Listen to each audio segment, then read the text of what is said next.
Hello दोस्तों, स्वागत है आपका हमारे चैनल नॉलेज गलियारा में।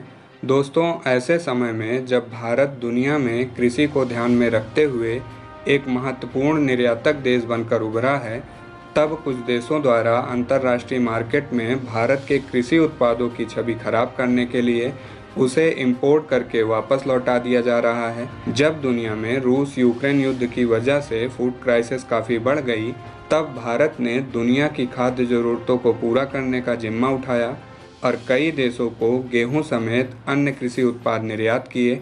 लेकिन तुर्की समेत कुछ देशों ने भारतीय गेहूं को यह कहकर लौटा दिया कि वो रूबेला वायरस से प्रभावित हैं। वहीं दोस्तों, तुर्की के इस कदम से भारत के एग्रीकल्चर प्रोडक्ट्स के एक्सपोर्ट को एक बड़ा झटका लगा है। ऐसे में अब गेहूं के बाद भारतीय चाय को भी बैड क्वालिटी का बताकर अंतर्राष्ट्रीय मार्केट में रिजेक्ट किया जा रहा है।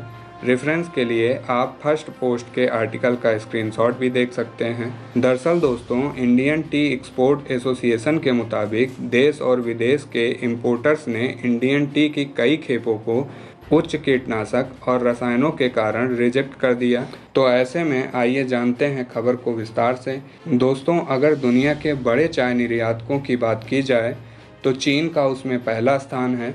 वहीं दूसरे और तीसरे स्थान पर श्रीलंका और केन्या का नंबर आता है और भारत का स्थान बड़े चाय एक्सपोर्टर्स की लिस्ट में चौथे नंबर पर है। तो बात कुछ ऐसी है कि श्रीलंका, जो चीन के बाद वर्ल्ड लार्जेस्ट टी एक्सपोर्टर है, इन दिनों भयानक इकोनॉमिक क्राइसिस से जूझ रहा है। और दोस्तों, दूसरी तरफ श्रीलंका से सबसे ज़्यादा चाय निर्यात रूस और यूक्रेन को होता था और वहां पर हो रहे युद्ध की वजह से श्रीलंका का टी एक्सपोर्ट ठप पड़ गया है। ऐसे में टी बोर्ड ऑफ इंडिया चाय का एक्सपोर्ट बढ़ाकर इस मौके का फ़ायदा उठाना चाहता है। लेकिन अब विदेशों में चाय के रिजेक्शन के कारण भारत के एग्रीकल्चर एक्सपोर्ट पर बुरा असर पड़ रहा है।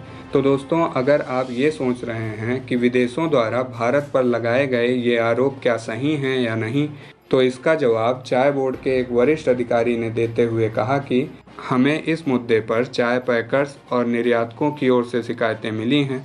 इनके मुताबिक ज़्यादातर चाय जो हम पी रहे हैं उसमें असामान्य रूप से उच्च रसायन सामग्री है और दुनिया के ज़्यादातर देश बाहर से इंपोर्ट की गई खाने पीने की चीज़ों को लेकर सख्त नियम का पालन करते हैं, जो हमारे यहाँ बने food safety standard authority of India के नियमों जैसे ही हैं।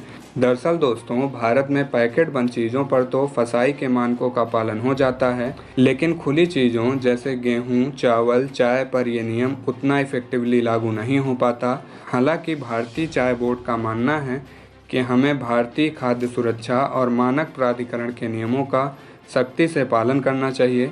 वहीं दोस्तों, हमें भारत में इस समस्या के निदान के लिए ऑर्गेनिक खेती को बढ़ावा देकर हमारी फसलों में कीटनाशक और रसायनों का उपयोग कम करना चाहिए। हालांकि पूरी तरह से नेचुरल फार्मिंग पर डिपेंड होकर हम दुनिया की एक बड़ी आबादी को शायद खाद्य आपूर्ति न कर पाएं, लेकिन इतना तो हो ही सकता है कि भारतीय फसलों में फर्टिलाइज़र और पेस्टिसाइड का यूज एक मानक के अनुरूप हो। तो दोस्तों, ऐसे में इस मुद्दे पर आपकी क्या राय है कि क्या भारतीय अनाज की क्वालिटी को लेकर दुनिया में उठा ये इशू कुछ भारत विरोधी देशों के षड्यंत्र का हिस्सा है, या फिर हमें सच में इंडिया में कृषि प्रोडक्ट्स पर food safety standard authority of India के नियमों का पालन करने की ज़रूरत है? कमेंट करके ज़रूर बताइएगा। जय हिंद।